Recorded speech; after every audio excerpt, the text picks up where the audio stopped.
ED. ഉദ്യോഗസ്ഥയായ സഹപ്രവർത്തകയുടെ മരണത്തെ തുടർന്ന് ഒളിവിൽ കഴിയുന്ന സുഗാന്ത് സുരേഷിന്റെ വീട്ടിലുണ്ടായിരുന്ന പശുക്കളെ വീട്ടുടമകൾക്ക് തന്നെ കൈമാറി. ഇ.ഡി. ഉദ്യോഗസ്ഥയായ സഹപ്രവർത്തകയുടെ മരണത്തെ തുടർന്ന് പോലീസ് തിരയുന്ന സുഗാന്ത് സുരേഷ് ഒളിവിൽ പോയതോടെ സുഗാന്തിന്റെ വീട്ടുകാരും സ്ഥലത്ത് നിന്ന് മാറിയിരുന്നു. ഇതേ തുടർന്ന് വീട്ടിലുണ്ടായിരുന്ന കുട്ടികളടക്കമുള്ള 8ഓളം പശുക്കൾ ഭക്ഷണവും വെള്ളവും കിട്ടാതെ അവശനിലയിലായി.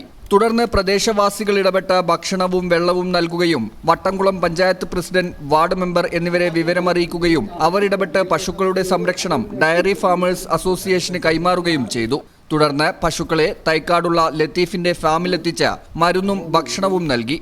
കഴിഞ്ഞ ദിവസം സുഗാന്തിന്റെ മാതാപിതാക്കൾ വീട്ടിൽ തിരിച്ചെത്തിയതോടെയാണ് പശുക്കളെ വീട്ടുടമകൾക്ക് തന്നെ കൈമാറിയത്. Vattamkulam panchayat president M A. Najeeb, ward member E S. Sukumaran, veterinary doctor Maya, panchayat secretary Rajeev, DFA പ്രവർത്തകരായ മുഹമ്മദ് കുട്ടി, കരുവാട്ടുമന അനിയൻ തിരുമേനി, അബ്ദുൽ ലത്തീഫ് എന്നിവരുടെ സാന്നിധ്യത്തിലാണ് പശുക്കളെ കൈമാറിയത്. ഈ ചാനൽ ന്യൂസ്, മലപ്പുറം.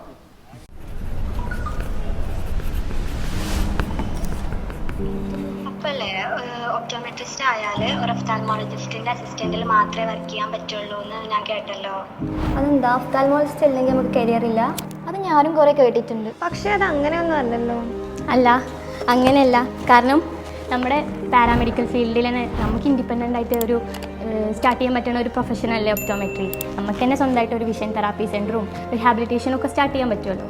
അതുപോലെ കോൺടാക്ട് ലെൻസ്, പ്രോസ്തെറ്റിക്കായി ഇതൊക്കെ ഡീൽ ചെയ്യുന്നത് ഒപ്റ്റോമെട്രിസ്റ്റ് ഇൻഡിപെൻഡൻ്റ്ലി അല്ലേ? ഇതുകൊണ്ട് സ്വന്തമായിട്ടൊരു നിലയിലേക്ക് എത്താൻ പറ്റൂല്ലേ? അവൾ ചോദിച്ചിരുന്നത് ഒപ്റ്റോമെട്രി പഠിക്കാൻ ഏറ്റവും ബെസ്റ്റ് കോളേജ് ഏതാണ്.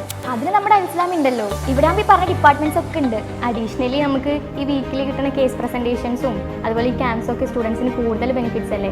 അപ്പോൾ അതുകൊണ്ട് എന്തായാലും ഇസ്ലാം എന്ന ബെസ്റ്റ്.